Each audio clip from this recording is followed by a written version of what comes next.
Okay, so today I'm going to do another episode recapping my logical razors from my old debate format. So I did a couple of those last time, and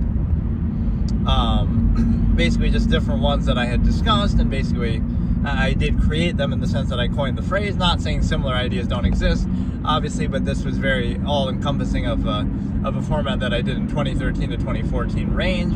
And of course, ever since then, it's always come up, like, you know, I didn't do that format necessarily after that as a dedicated thing, but I would do it like,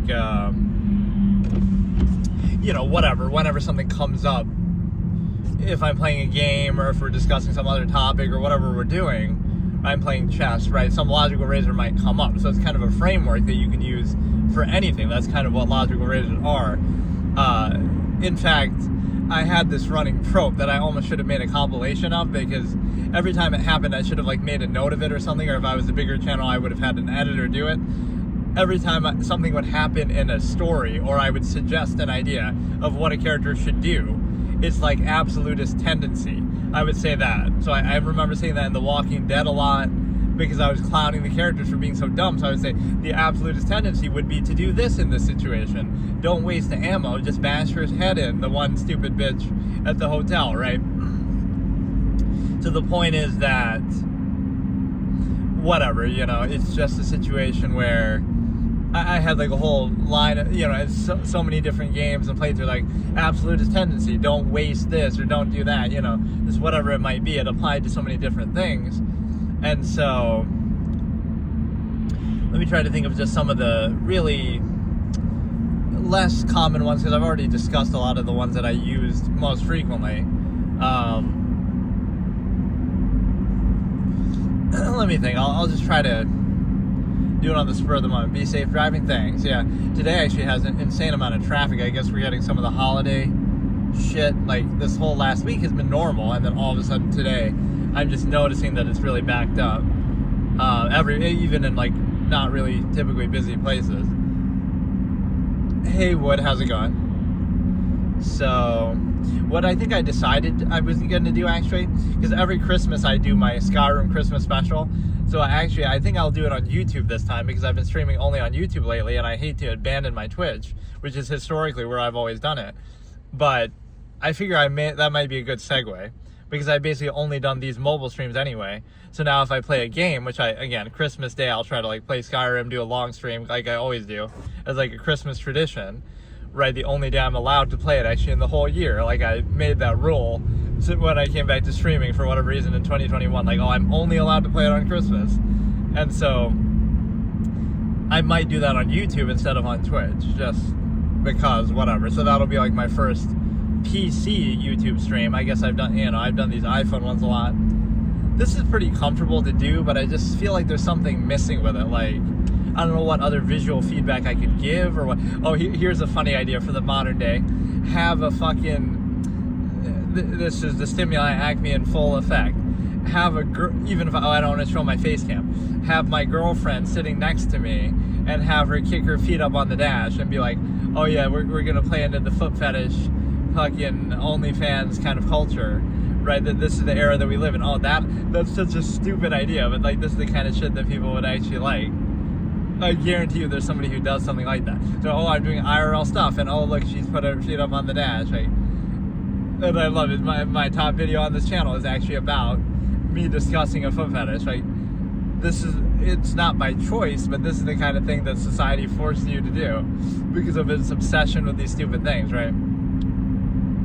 But no, you have to dumb everything down to a lowest common denominator. This is a logical razor in itself. Like, in order to interact with other people or to be a part of everyday life in society or whatever, like a mass of people, you have to dumb everything down to a collective mass, right? The lowest common denominator. But in the process of doing that, you might defeat the purpose and the meaning of what you're trying to do and say in the first place, right? And so you feel like it's sort of like this triple layer thing that I said is an absolutist point of view, right? would you, as an absolute, okay, you're growing up as an absolutist and you're kind of deciding, okay, what am I going to do within this contrived society as a job or something? So you might have this creative thing, like, okay, I'm going to try to expose the contrived state through fiction and all of its contradictions. Like I say, humor is nothing more than cognitive dissonance. That's a logical razor right there that I just recently, not that I didn't say it in the past, but I just recently made a video where I kind of explain it a little better. So humor is nothing more than cognitive dissonance. In other words, it's something that you're forced to deal with and treat as absolute in society, the conflict of contrivance, I call it, right? But yet you're forced to treat it as absolute, even though you know it's not. So if somebody points out to you how it's not, be safe, thanks. I'm a pretty safe driver. It's the other people you got to worry about, or like a deer or something at this time of night. There was this one time not on this road exactly, but a little further on, where like there's a deer that came up suddenly, and I just kind of, it was like one of those put your faith in the thing moments. Like, I didn't move at all. I just went straight through it, and I didn't hit it and move it out of the way. But I just kind of trusted that it would move away, right? I didn't try to swerve or do anything, because it came up like really suddenly, and there might have been other people in the other lane. So it's like, you just kind of trust that it's gonna go. Deer are insane. Yeah, I don't know why they do that. But that one at least moved. Like, I called its bluff. Like, okay, you want to be a deer? Because, you know, I hate saying that, but like, it's not going to kill you to hit something. But it might kill you if you swerve off or, you know, get in a crash. So, like, you know, I get it. You should move out of the way. But if you can't, you'd rather deal with it, right? And live with it. So, in the worst case, you'd rather hit it if you really have to. They ran into the side of your trailer. Holy shit. Oh, Merry Christmas. Yeah, you too. Thanks. Okay, so what I was saying, though, is, like, would the absolutist, or just anybody, right, that you have this cognitive, the humor is cognitive dissonance, right?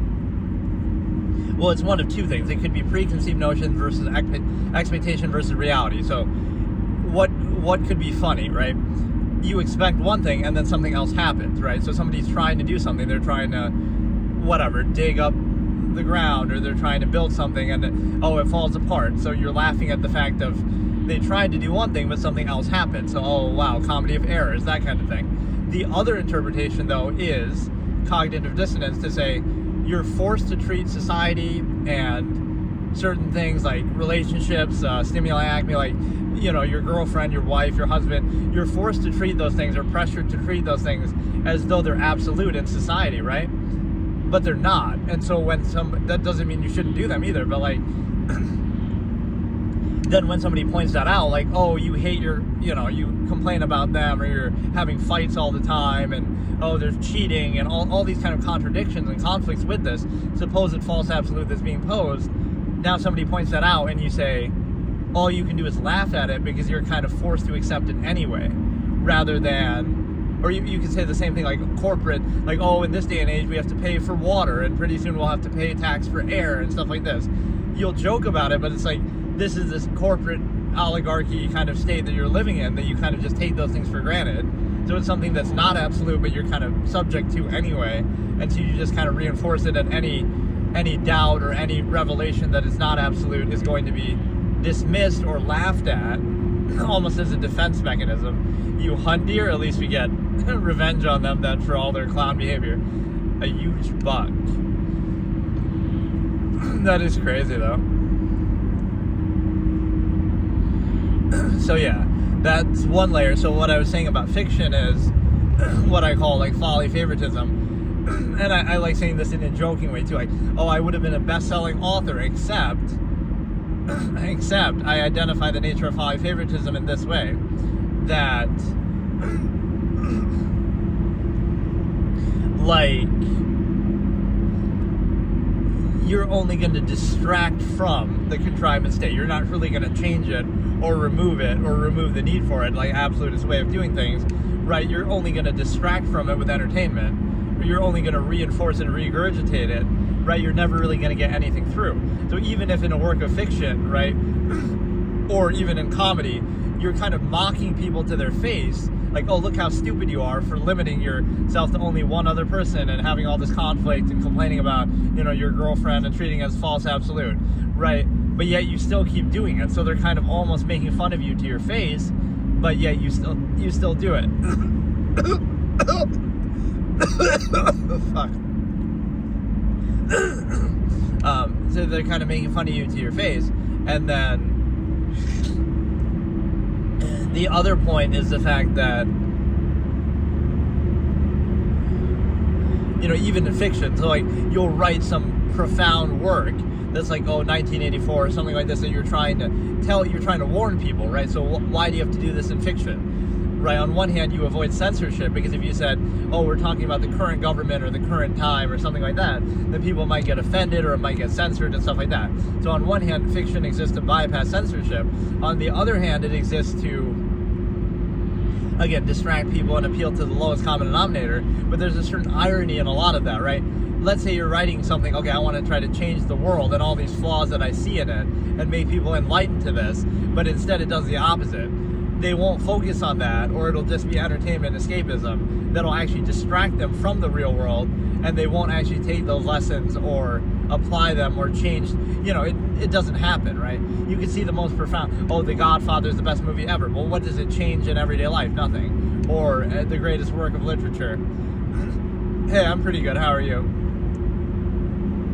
But yeah, so fiction, even in its highest form, doesn't change anything. And then you realize also that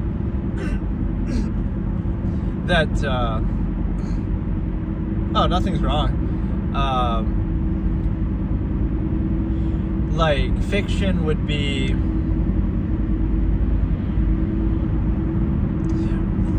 right to avoid censorship, but also to kind of get across a message that would otherwise be, because think about the duality of this.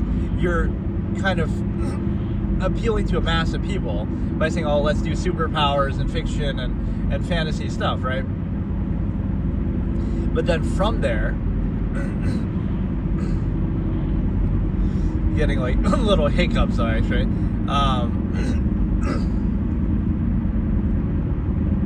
So yeah, you would do it to appeal to the lowest common denominator, but then that would defeat the purpose of your message. So then people focus on things like that. Can you give you a recap of what's happening? Yeah, so I had this debate format I used to do that I made in 2013, and then 2013 to 2014, and then I discussed and created a lot of different logical razors and debated a bunch of different topics, and so then I kind of stopped doing it then, but over the years I've kind of discussed them a bit, so I'm trying to kind of bring that back and rehash some of them and revive some of it.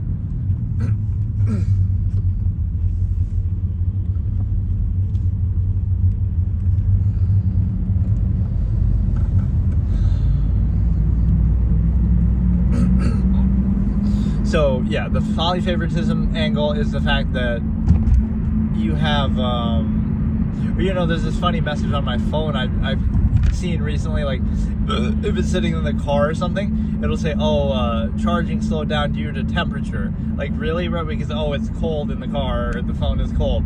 That should really be a reason why it should affect anything. That seems so dumb. But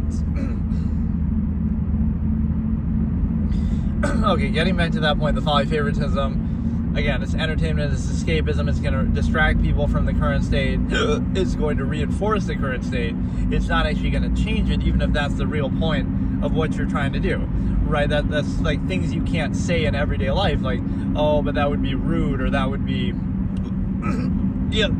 don't let too much thought get in the way of reinforcing your half-mast contrivance state that you treat as absolute even though it's not, and there's all these contradictions. So that's the problem with fiction, is it sort of insists upon itself a bit, or again, it serves as just escapism, because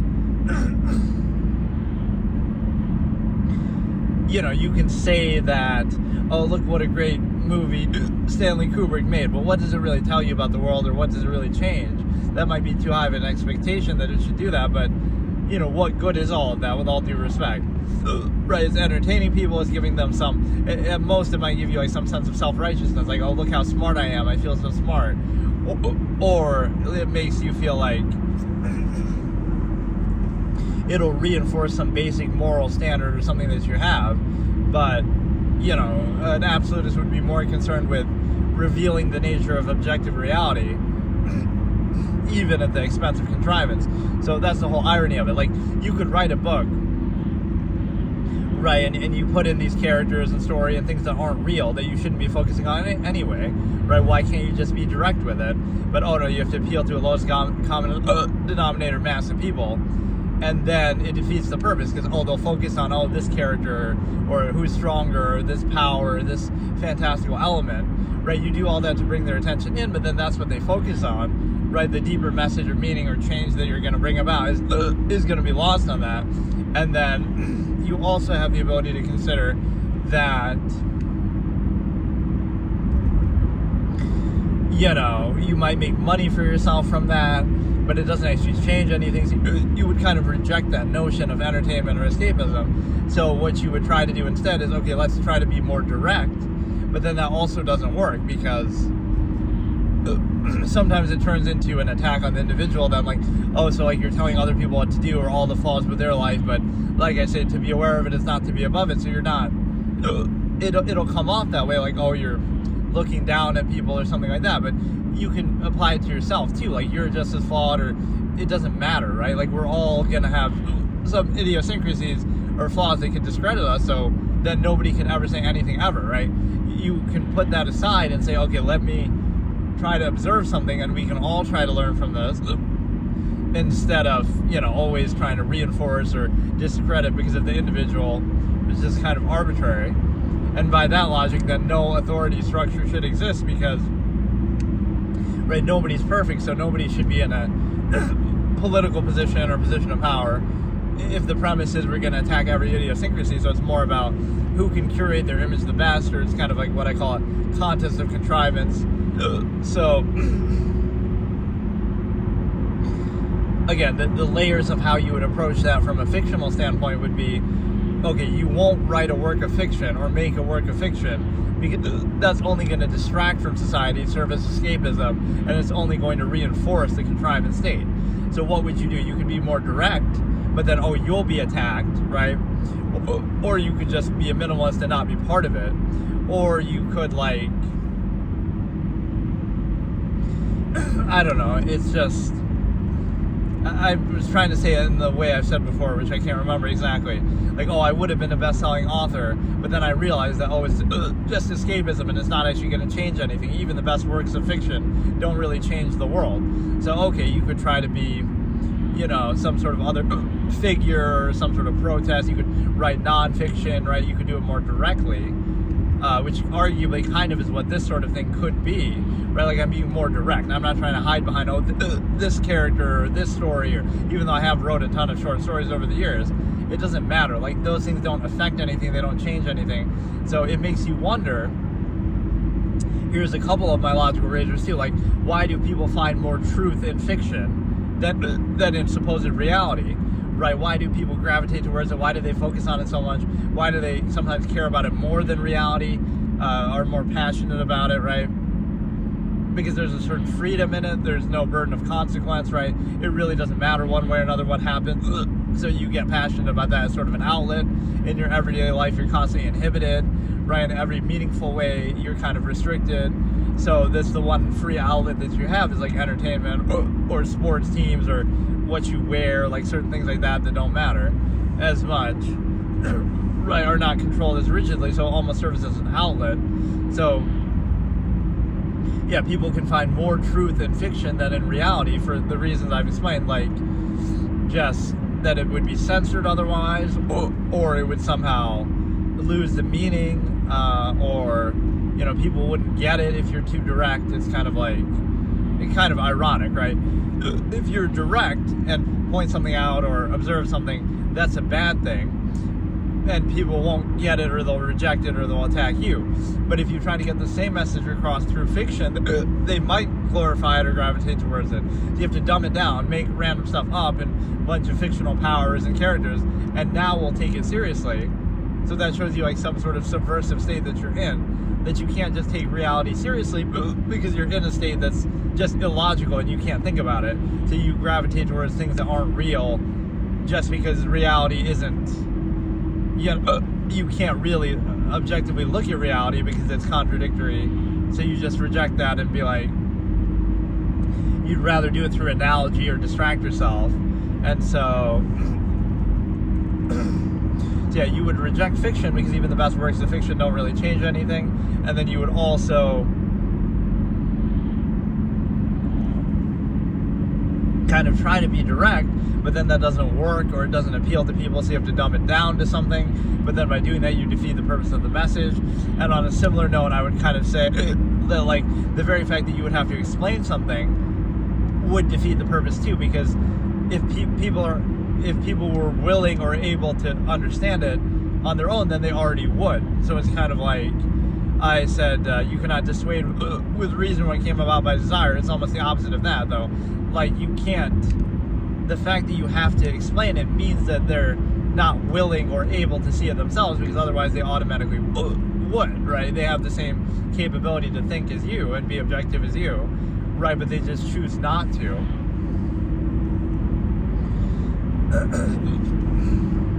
So yeah, that's a layered kind of nuance. Like, oh, I would have been a best-selling author, but I realized that it's not really going to change the world because it's escapism, polyfavoritism, entertainment. And then from there you say, okay, then what else could I do? What could I do that would really bring about some change? And it's very hard to explain that, or again, just expose or reveal the nature of a contrived state. Right, so everything serves this purpose of reinforcing and regurgitating the current state of being. So whether you distract from it, whether you are just part of it, whether you're anything you do, right, is just still part of that. And so, like, as you do that, let's say you make some work like that, and it shows you, oh, these are all the contradictions, these are all the flaws, these are all the issues, right, with this contrived state and how it's not absolute and everything like that. But then people will find it entertaining, and then that's it, right? Like, so there's a sense of self, it's sort of masochistic in a way, right? You're looking at this piece of work that has no impact on your life. It's just mindless, entertainment, escapism. But you're focusing on something that has no impact on your life, and it's even potentially mocking you and telling you all the flaws of your life that, oh, maybe you should change. And not only are you not doing that and addressing it, but you're even just being entertained and distracted by it. So it's like you're appealing to something like, oh, people do have this little desire to think and explain or observe some of these contradictions, but then it gets bogged down to just that, right? Like, they're not actually doing it, they're not actually changing anything. It's a very surface level thing that's almost just for gratification.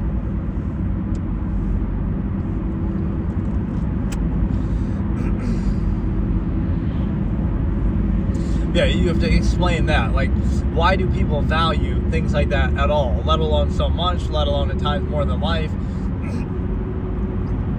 Like reality, supposedly. And it's the same sort of problem of, like, why would people prefer that? You can blame it as the influence, like entertainment. But why would people prefer entertainment to real people or interaction? Could it be that those things aren't really real either, or aren't so special, or aren't absolute or perfect, right? But like, if you could choose that in a direct sense, you could choose to interact with people in your local environment that you're kind of almost forced to do because of geography or whatever, so that's more limited, and you have to kind of acquiesce and this and that.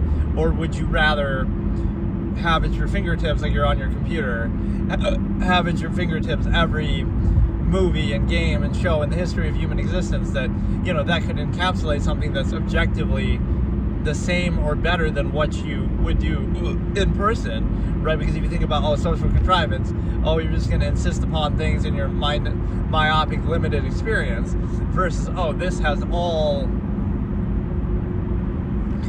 of human history of creativity and objectivity and, like, all the resources ever. It was objectively just better and more things, like the internet versus social interaction. Even on the internet, you could interact with people freely, like, from all around the world, versus limiting it to your local environment. So you'll say, you could demonstrate this in a very clear way. You'll say, these kids these days always on the computer, right, instead of going out and having friends. Meanwhile, they could be making friends from all around the world on the internet, right? And socializing all the more in a higher form because it's more free, you get to choose it more, it's all around the world, right? More open, versus, oh, we have to limit ourselves to our local environment, right? And act like, oh, we desire something that we really don't, or we have less choice, we have to settle for it. It's the same sort of fallacy that happens with relationships, like,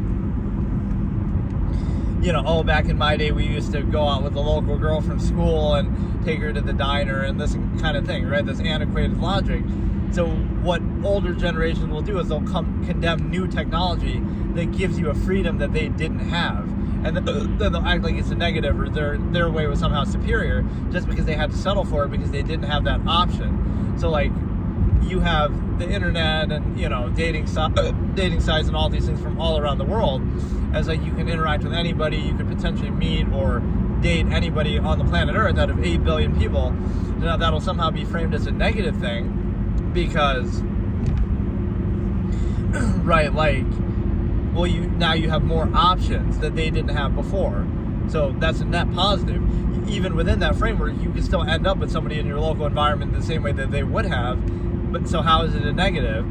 But it might desensitize you, as you would say, to that, because, oh, high standards will desensitize you to mediocrity or not having a choice. So it seems negative, but it's actually positive because you have more options now, and you can still settle for the same option if you wanted, right? But why is that negative to have more choices? So, right, the same thing happens, for example, with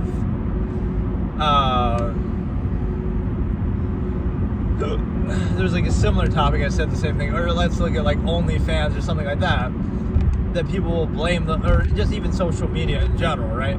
So if social media is going to be condemned, it's like, oh, you know, that somehow makes, you know, in-person interaction worse or less common. But it's like, oh, you're providing someone with some better, more convenient, or more robust or more broad option. Like, you can talk to anybody anytime around the world, and now that diminishes what you were forced to settle with before, right? So now you're saying it's the fault of this technology that gives us more options that invalidates the limited options we had before, or it kind of makes them obsolete. So now you're blaming that. You're saying, oh, without social media, people would talk in person more, right? You might be right, but there's a reason why they prefer that. Like, could it be that it's better somehow? It's more convenient. It could be more thorough. It could be, you know, again, you get more options, right? So that framing is very backwards, because you'll condemn something, right, just because it gives you more options, and that's a bad thing because it'll invalidate the limited options that you otherwise would have or be forced to deal with. And so it's kind of like, right, the whole relationship issue. So if you, like, it's the idea of, like, this two extremes, right?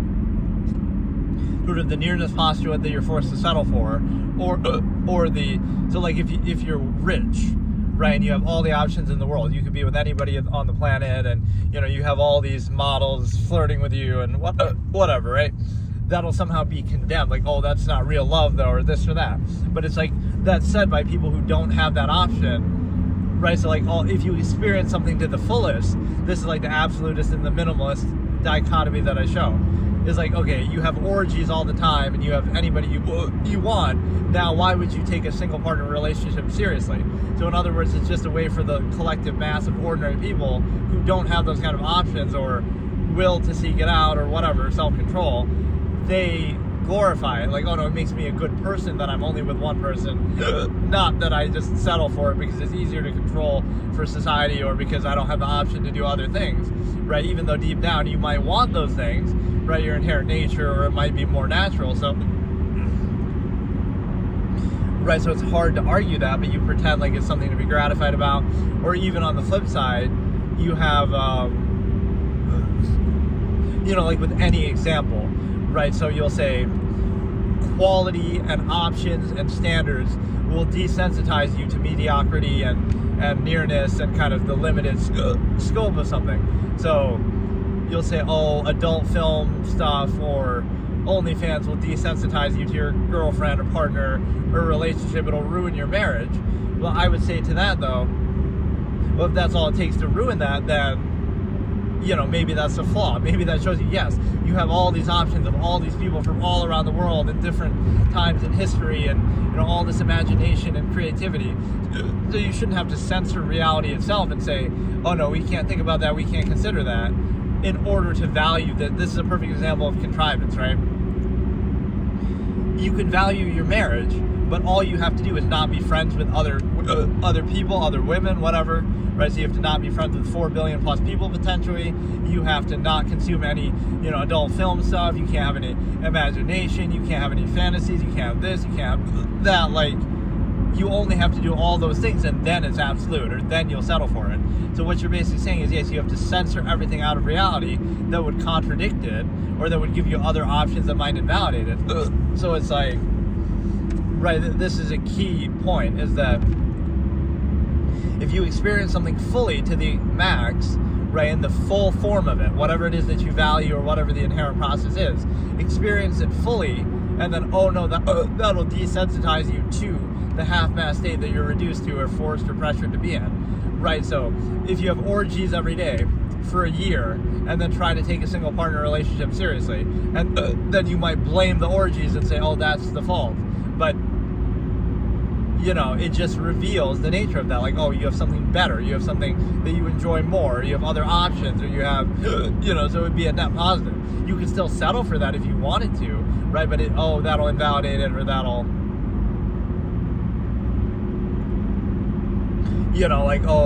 video games or entertainment will desensitize you to other people to a degree, or the internet. It's like, yeah, maybe it's just more interesting. You don't have to settle for somebody's nonsense, ignorance, insistence, not dumb stuff that they talk about. Now you have the option to talk about to anybody or all around the world about whatever you want, or something most interesting. You have all this entertainment, years and eras of human technology and achievement, and whether it be escapism or something insightful, reading books, like you have all of humanity's knowledge at your fingertips, versus, oh, I have to settle for some dumb fuck who's at my same school or in my same local environment, right? Like, which is better? Objectively, by the same measure, that same person could have written a book, and you'd rather read the book that they wrote than interact with them in person, right? So you're kind of like, again, pressured to value things that you really don't value, or that by the same measure, or just a lesser initial state of the same thing. So,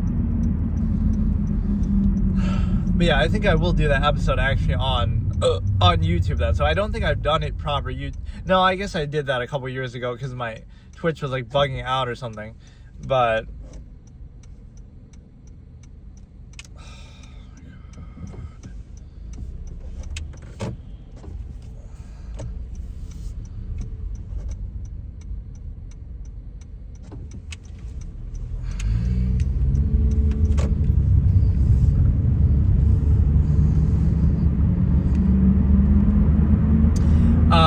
like I did my Red Dead Bounty Hunter series on there for like an episode or some whatever Wednesday where I'm solving a Rubik's Cube or something.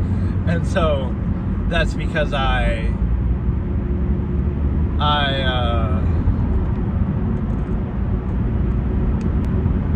my Twitch like wasn't working that day, so I did it there. But as far as like a proper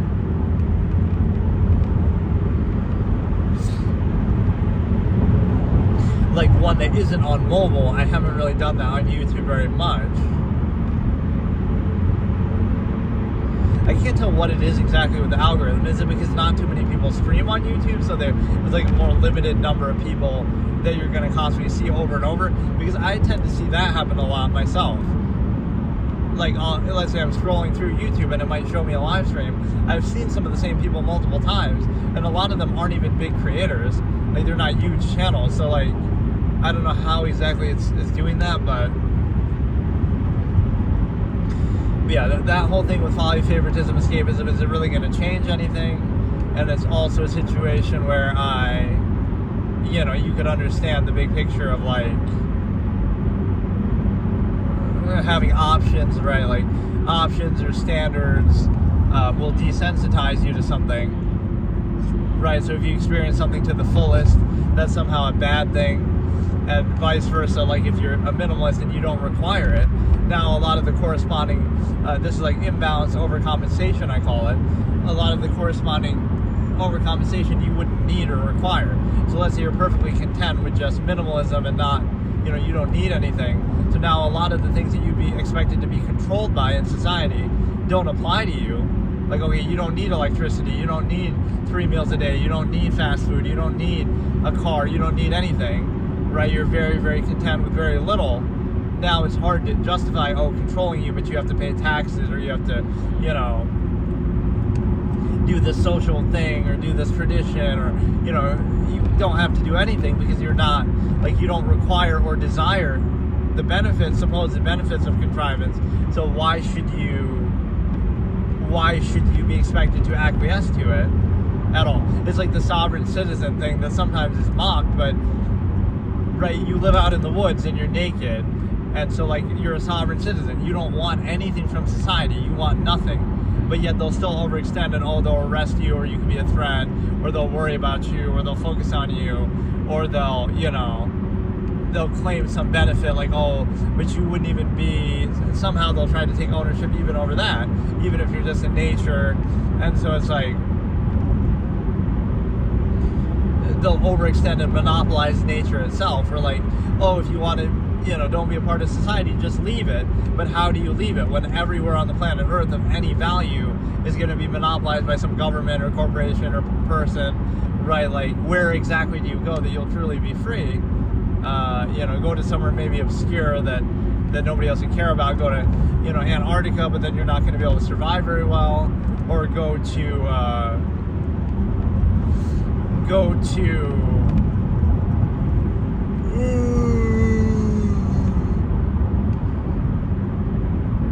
but no, yeah, that's a very messed up perspective, because, okay, you're a sovereign citizen, you're out in the woods, and you're just trying to live off, nature, but even that you don't have the permission to do, because somehow, right, that would still be prevented.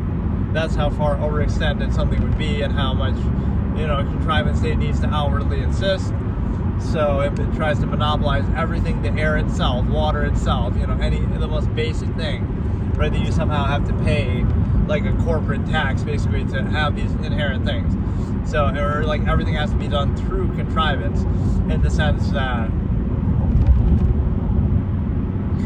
right, if you have sex, you can't just do it naturally in nature the way that, whatever. No, you have to do it this way, and, a certain age, certain, whatever, certain rite of passage, this and that. Again, consensual and all that notwithstanding. But there's, all these rituals, all these traditions. You gotta have a ring, you gotta get married, you gotta, do this and that. It's it just shows you that everything has to be done a certain way, but it would trivialize it to show you, if you're just by yourself in nature, right, none of this would apply to you, right? You're in Castaway and you're just on an island by yourself. Right now you might say, that makes a person crazy or something like that, right? But that would just be a definition of okay, you're more like your inherent, natural, free self, that you would just do what you have to do to survive, and that's it, right? But so you have no need of the social contrivance or all that, we would call it it's humanity and it's morality and this and that, but none of that matters when there are no other people around. So,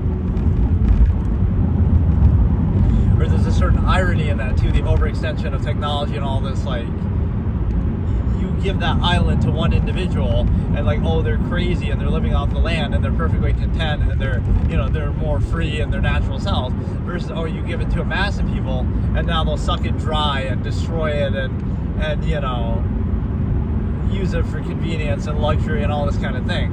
So that's kind of an analogy for society. If you give a mass of people something, they'll destroy it and overextend it. But if you give an individual that, they might just cherish it or be at peace with it. So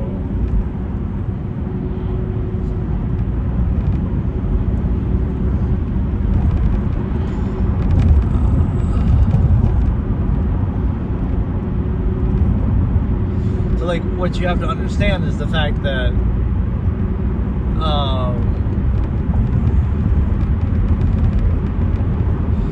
the only way to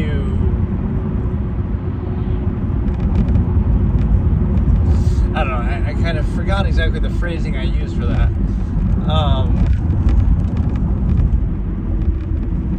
This road is always so rough on this particular part of the trip. You're probably going to get, if anybody watches me regularly, they'll get familiar with my trip too. But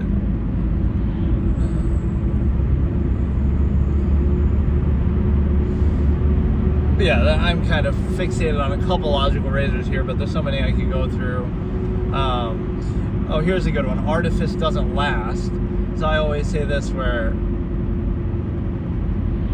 it's like a little story or analogy that I make, where like somebody who's neutral with their performative aspects, like they're not super nice or upbeat, right? They just seem kind of dry and neutral and almost boring or maybe negative, but they're just kind of, face value.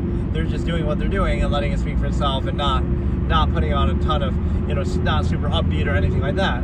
But they're there for a long time, and they're there forever, and they're steady and constant, right? Never too high, never too low, versus somebody who's more like, very upbeat and very friendly and very this and that, but they're only doing that because they want something, or they're trying to overcompensate. So that'll burn out very quickly, right? So they'll be the comparison, like, oh, look how nice this person is, but then within a year they're gone, right? They'll take what they can, what they want, and suck it dry and leave, right? And burn out or whatever. Whereas the other one's there forever. They'll outlast everybody because artifice doesn't last. And so it's kind of like the honeymoon effect too, right? Oh, you have to impress this girl, and you have to rizz her up and do pickup lines and do, suck up and buy dinner and give her nice gifts and, do all this like overcompensated thing to be with them, right? To impress them at the beginning. But then that relationship probably isn't going to last, because if you have to do all that to win them over, right, that's not sustainable. And you might think, oh, it's not necessary to be sustainable, but right, that's kind of the conflict. You shouldn't have to do that. You should be able to be your natural self and be more comfortable, be, something. It should be more straightforward, instead of, oh, if you have to overcompensate that much, right, you'll never be able to sustain that or live up to that in the future, right? And so the fact that you have to do that shows you something's wrong.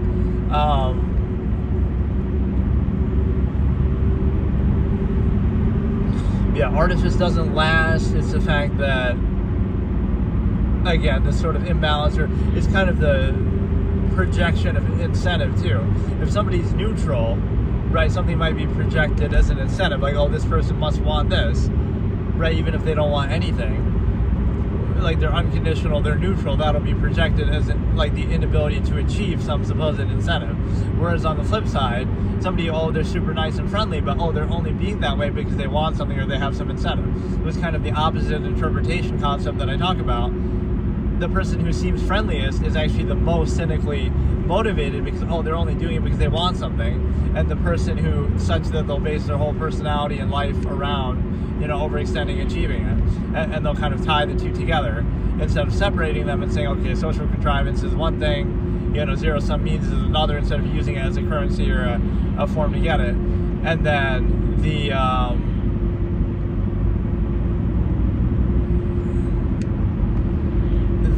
fact that, again, the neutral will be projected like, oh, you're assuming the same intent, but then the inability to achieve it, as opposed to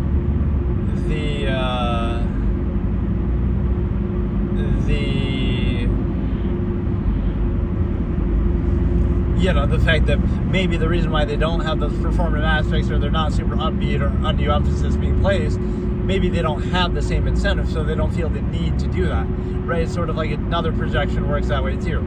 It's like a negative intent, right? Somebody who's quiet or neutral and doesn't say anything, right, it'll be somehow negative, right? People will project something like, oh, they have some negative intent, or that's weird, or that's creepy, just because you can't interpret, right? They could be thinking anything. They could be more free. They could do whatever, right?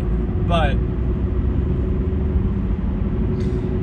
the problem with that is the fact that maybe somebody is like that because they don't have any incentive or anything negative, so they don't feel the need to, like, oh, we don't have to justify it or do anything. We'll just let it speak for itself. Like, if you don't have any negative intent, you might be very neutral and quiet, or like you don't have to prove anything because you have nothing to hide. You're perfectly content, but then it'll seem negative that you're not putting up performative aspects. Whereas on the flip side, oh, you're putting up all these performative aspects and you're trying to be all charismatic and stuff almost to cover up or overcompensate. So the person who has something to hide might seem friendliest because they're doing that as a front, whereas the person who has nothing to hide might be quiet and at peace because they don't have they don't feel the need to do that, right? They don't have to keep up appearances because there's nothing to hide or they have no incentive. So they're just kind of neutral because they're at peace and content and, so it's like, oh, you have to somehow justify. It's the fallacy of permission, as I call it. Like, oh, you have to somehow get society's permission just to exist or to be what you are or to do what you're doing. It's like, no, unless you do something bad, right, you shouldn't have to address it, right? So there's like this assumption, right, if you're neutral, low performative aspects, that's negative. Not that or like any projection is true, then it's like being neutral somehow validates anything that's said. Right, because you don't counter it, like, oh, they make a false accusation or projection, but you don't feel the need to address it because it's just nonsense and it doesn't apply, but then, oh, that somehow validates it, right?